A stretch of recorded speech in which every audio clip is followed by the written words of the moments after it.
Welcome back, you lovely bunch. Thanks for tuning in. I hope you're all doing good. Right, one thing you all wanted more of. Come here, you.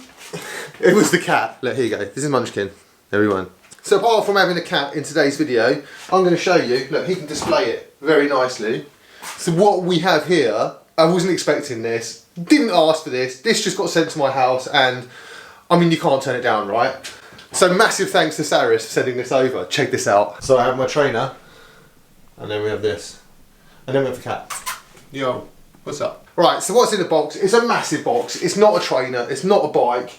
It is the MP1 Nfinity platform. And basically it's a training rocker platform that you put your turbo on top of, and it enables you to bring your outside ride inside. It makes that riding inside a bit more of an outdoor experience. The bike has movement, and honestly it just improves the feel of indoor training. So I've seen a few videos about these on YouTube. I have wanted to try one out. And with winter coming, it's looming, it's just around the corner. So why not make my indoor training setup as nice as I possibly can so I can enjoy those winter miles in the garage. So today, we're going to be unboxing this, setting it up, and having a little ride, and see how this rocker motion works with Swift.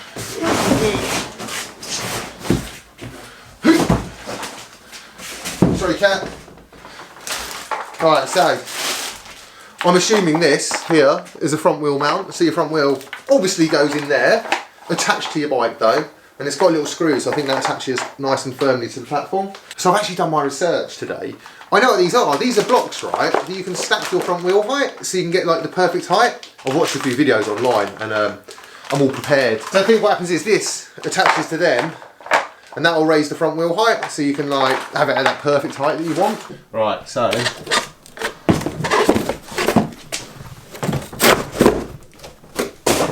look at this. This is the bottom actually, I might as well show you. So it's got all these pivots.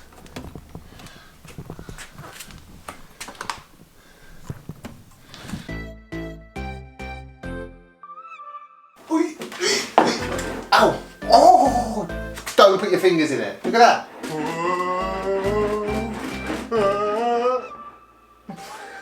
It's like a skiing simulator. Always here to lower the tone. Basically what you do is you get your trainer, and then you attach your trainer on top. Let me show you how it attaches. So you see you have all these little lines, and I think what you do is you get straps that hook over, and they go at the front and at the back, and you get this like in the middle, and then essentially when you're pedaling you get this like, so that just sits on there. You do actually secure it, you don't just put it on there. And I think this works with all like turbos. When I say all turbos, it's not designed to work with like a Watt bike or like the Attacus bike or the Wahoo bike. When you can get an H3, why would you bother with any of them anyway? So like the front wheel block, can you see this? It comes with like these bolts already in, and I think if you're putting an extension on, all you need to do is simply, like I'm not doing this as instructions by the way. It's a pretty common sense setup, I think. So I want my wheel a bit higher. These are obviously not long enough to do that, so you put the longer ones in. See? So let's see if this works. Look at this little thing here.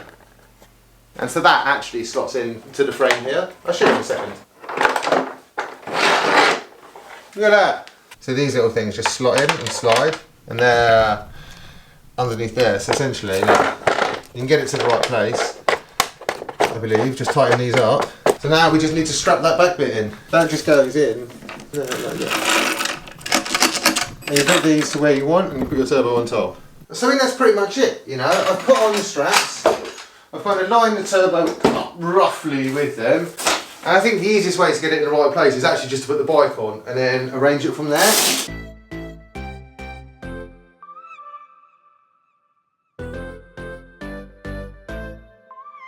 Is that right? Why is it not fitting?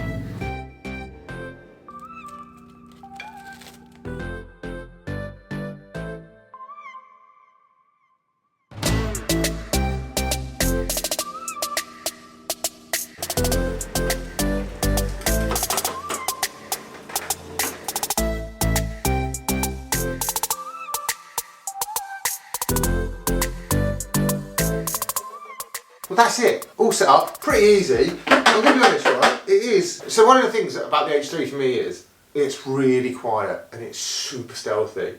But this platform, I don't actually need it to be quiet. But I just wanted you guys to know that the H3 is an incredibly quiet turbo. And then I think paired with this, it will kind of increase the decibels slightly. I did actually have the front wheel block the wrong way around, so I was baffled as to how my bike would fit on it until I actually looked at a photo of it online and realised that you put the wheel in the other way. So those of you that already own one probably were watching the footage being like, it's the wrong way round! So apologies. And so for me, it's just about making indoor riding like more enjoyable. If it closely resembles outside riding, I mean, that's much better for me. I love it and I can't wait to ride on it. And it's actually a beautiful day outside.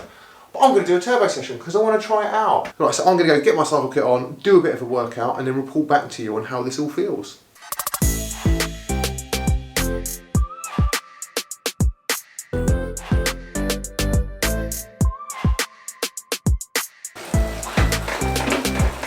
Let me bring over here so I can talk to you whilst doing it. And just having this like side to side rock and a bit of forward and back just makes it more comfortable. I'm not saying you need one.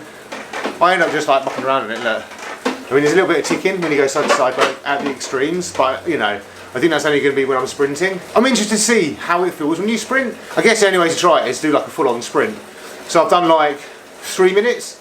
So I guess we're nicely warmed up, right? So let's see if I've set this up properly. Go for a bit of a sprint and then I'll do my workout and let you know what I think.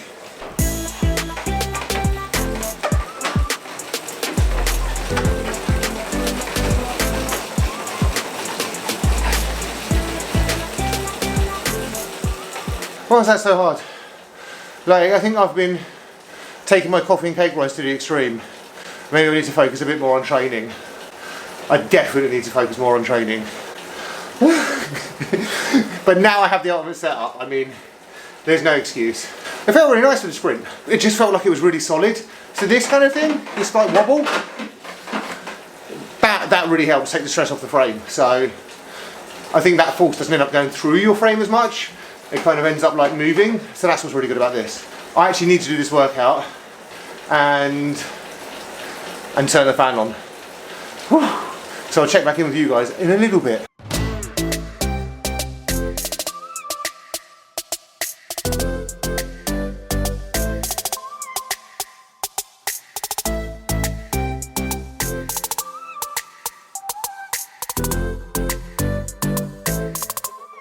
Right, so the plan was to do a bit of a longer turbo session, but honestly, with the start, stopping and the recording and all that stuff, I ended up doing about 30 minutes. I will go get my kid from school, so I will be jumping on that again later. And honestly, oh, it's a pleasure. It's really nice. But I mentioned it's got like grip tape as well, so it's all like sturdy and you're not going to slip off in your sweat with your funny cycle shoes and your cleats. It's really easy to set up, it was really fun to use. I really like how the bike moves when you're riding. It adds another element to indoor training, you know, and it makes it a little bit, tiny little bit more like riding outside. For me, like personally, like there are just times when you can't ride outside. Like if my daughter's in bed, I can't just leave her and go for a ride. So that's when I jump on the turbo, you know. It's really good just to bang out a quick session. You don't have to get as ready, like you don't even have to put a cycle top on, you know, I'm that lazy. Massive thanks to Saris for sending this over. I'm now looking forward to a winter of racing. I've got a proper nice setup, and I mean I already had a nice setup with the H3 and this has just made it like a tiny bit better. When I was sprinting as well, I think it was DC Rainmaker that said that when you sprint or you put power down, it like goes the opposite way. Honestly, didn't notice. I didn't really pay that much attention to it, I was just pedaling as hard as I could. So the one thing I did notice, that like you're a lot higher up when you're riding. It's not like a bad point, but you're just higher. So that's a bit strange because you're a lot higher than you are when you're on your bike on the road. And then that constant rocking, like when you're pedaling, I find it really soothing. I mean, it's not going to send you to sleep, which is definitely a plus point, but it's just really nice and it just makes the ride a little bit more comfortable. Hope you guys all enjoyed this. Let me know your thoughts, comments, all that stuff down below. Remember to like, comment, subscribe, and I'll see you guys very soon. Bye.